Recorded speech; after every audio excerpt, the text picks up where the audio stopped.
Alright, so I'm in Rubio Canyon right now, and as you can see there's not much water flowing in the creek bed, but just up there a little way should be a water tunnel that you're able to explore, and it looks pretty cool.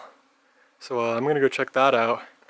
And on the left side of the canyon you can see there's this pipeline that I'm guessing due to the recent rains and all the erosion has fell down, and they had to suspend it with this rope right here.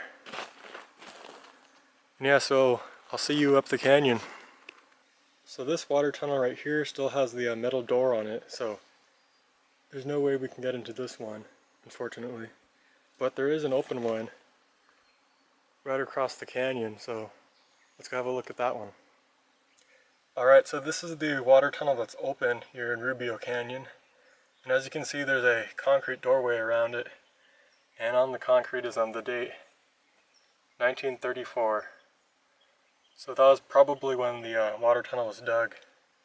And right over here is the scenery that's right outside the tunnel. It's really beautiful here. Okay, so I just squeezed through that narrow opening, and let's go check out this water tunnel.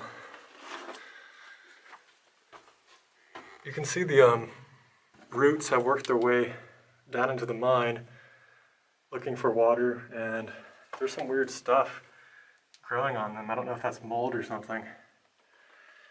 And up ahead, it looks like there's some mushrooms on the ground. It's crazy how they grow here with no light. And there's some smushed ones. And the tunnel looks like it branches up ahead. This was a water tunnel, not a mine. It could have been a mine though. Sometimes they convert old mines into water tunnels. But a water tunnel is basically just a horizontal well. Since back in the late 1800s, well before the LA Aqueduct, water was really valuable here. There wasn't much of it, so they had to get it where they could. Okay, so there's a flooded branch going down here. The ground is very muddy. I'm like sinking in it, but there's really no need to go back there because you can see it just ends right there. And there's like a wooden plank back there. And continuing down the left-hand branch, this one seems a bit more extensive.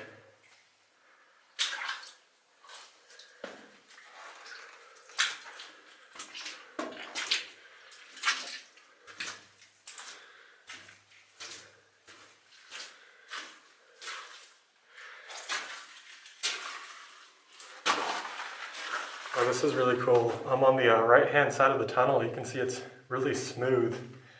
And that was because they drove this tunnel along a fault line. And when the two sides of the fault scrape against each other, it smooths out the rock. So that's why it's really smooth. And it kind of makes sense why they dig a water tunnel along the faults, because probably water seeps through faults because it's probably the path of least resistance for water to travel. So, but I don't know how successful this one was, because they're not getting water out of it anymore. Some of the water tunnels in this canyon they're still getting water out of. And right here we're coming upon a collapse section. You can see it just came down from right there. So that's kind of sketchy.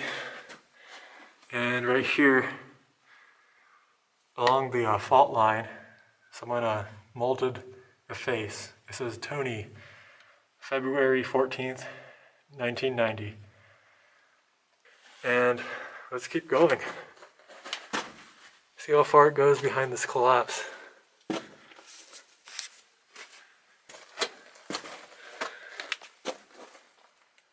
Other people have done the same thing and inscribed their names onto the wall.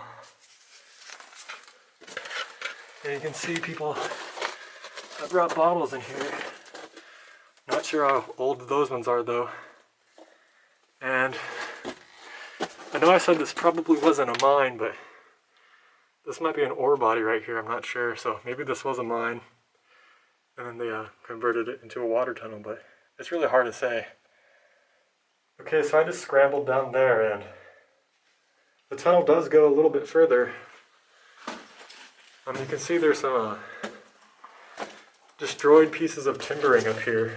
They had this in the water tunnel timbered at one point. But just beyond these old timbers is the end. This is as far as they went, and you can see they had a timber placed in there, and it spread across over here to this one. But yeah, it was a pretty cool thing to check out. And I'll make my way back towards the entrance. Alright, so I'm above the water tunnel right now, and I'm standing at the former side of the Rubio Pavilion. And that was part of the whole Mount Lowe Railroad complex. They would have taken a small train up this canyon, and they would have stopped right here.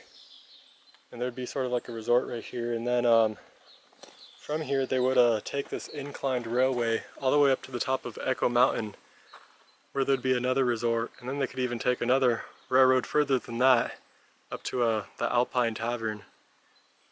And right here is where the inclined railway started, and there's just a ton of foundations everywhere. And I'm running out of time today, but if you take this trail right over there all the way up, it pretty much follows the same path as the inclined railway, and you can see all the foundations as you go up to the top of Mount Lowe.